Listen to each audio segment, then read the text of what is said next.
Hello everyone. Let me discuss about Parkinson's disease, also known as just Parkinson's. Parkinson एक brain की बीमारी है. It's a neuro degenerative disorder जहाँ पे there is premature ageing in a small part of the brain. It's known as substantia nigra. This is responsible for producing a neurotransmitter called dopamine.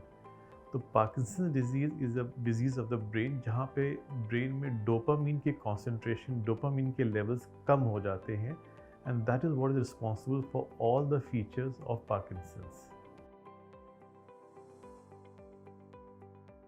ये जो Parkinson के patients होते हैं, दे may have, उनका जो onset है डिजीज़ का, it can affect any part of the body. Some of them it starts off with difficulty in walking. ये जो पेशेंट्स होते हैं, they don't walk upright, they walk with a slight stoop forward. उनके हाथ में tremors होते हैं, कंपन होती है जिसको हम लोग ट्रेमर्स बोलते हैं, which can interfere with the activities of daily living. उनके फेशियल एक्सप्रेशंस ख़राब हो जाते हैं.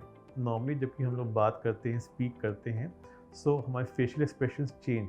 अगर हम लोग हैप्पी हैं तो we know a person is happy because of the facial expressions. तो हम लोग सैड हैं, if we are worried, our facial expressions change. Parkinson patient के facial expression do not change. इसको बोलते हैं हम लोग mask like faces.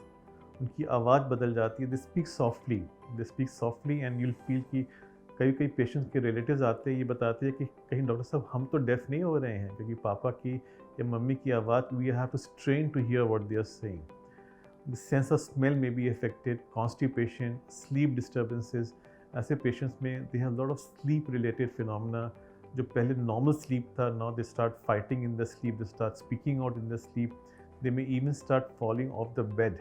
These are what tells the doctor कि these patients may have beginning of a disease जिसको हम लोग पार्किंसन बोलते हैं. क्यों होता है ऐसे, we don't really know. There are lot of theories, lot of hypothesis.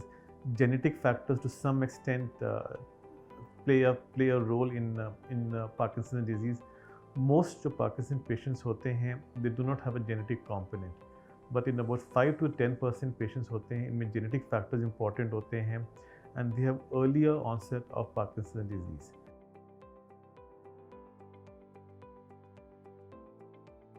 So Parkinson disease is a disease जो हमेशा क्लिनिकली डायग्नोस की जाती है. The neurologist examines the patient, takes a history, examines the patient, and he reaches a conclusion कि Parkinson disease है. There is no diagnostic test as such for making a diagnosis of Parkinson disease. In 2011, US FDA approved a test known as TODAC scan. DAC scan ये एक तरह का brain imaging है जहाँ पे the full dopaminergic system को हम लोग मैप आउट करते हैं.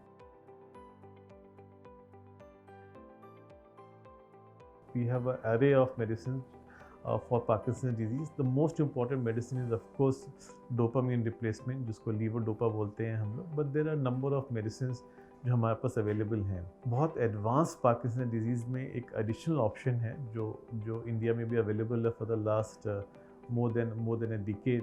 ये this is a surgical option.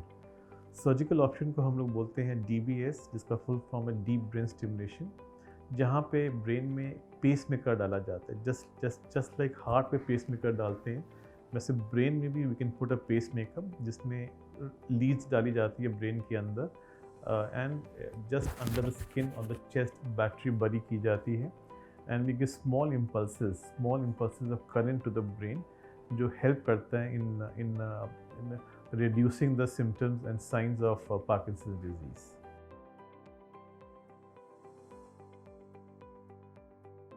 So normally हम लोग ये एडवाइस करते हैं to take a healthy diet, not to miss your meals, eat diet with plenty of vegetables. Now we believe कि जो aging है, the aging which happens in all of us is part of the oxidative stress, जो oxidation होता है at cellular level. So the antioxidant fruits जो जैसे berries हुई, strawberry, cranberry, these are the berries हैं जिनमें एंटीऑक्सीडेंट लेवल बहुत high होता है. इंडिया में जैसे वॉलनट्स होते हैं, अखरोट है, आलमंड्स हैं, these are high, they have a high level of antioxidants जो supposed to reduce the aging of the brain. Not definitely proved, but lot of patients को हम लोग एडवाइस करते हैं कि as such the current literature says कि fruits or food which are rich in antioxidants should be taken.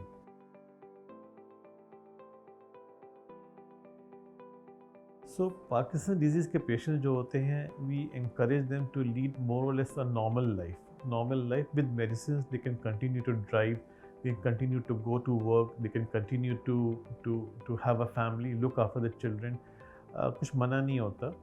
As the disease progresses, जैसे हर साल हमारी एज बढ़ती है, ब्रेन की एज भी बढ़ती है, एंड थोड़ा डिसेबिलिटी बढ़ जाती है, तो dosages have to be adjusted. But एक स्टेज आ जाती है जो स्टेज 3 या स्टेज 4 ऑफ पार्किंसन, जहाँ पे पेशेंट को अपनी एक्टिविटीज़ करने में दिक्कत होती है, उसके रिफ्लेक्सेस स्लो हो जाते हैं. एट दैट स्टेज जहाँ रिफ्लेक्सेस स्लो हो जाते हैं, ड्राइविंग डेफिनेटली मना होता है, because they may have an accident and they may require some kind of supervision for doing their activities of daily living.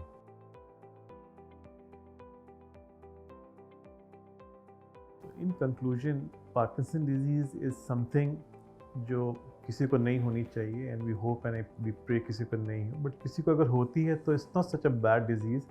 अगर टाइम पे प्रॉम्प्टली इसको डायग्नोज किया जाए, ट्रीटमेंट किया जाए, तो these patients have a normal life, they should have a normal life span, and if they are active, they should not have any problem for the rest of their life.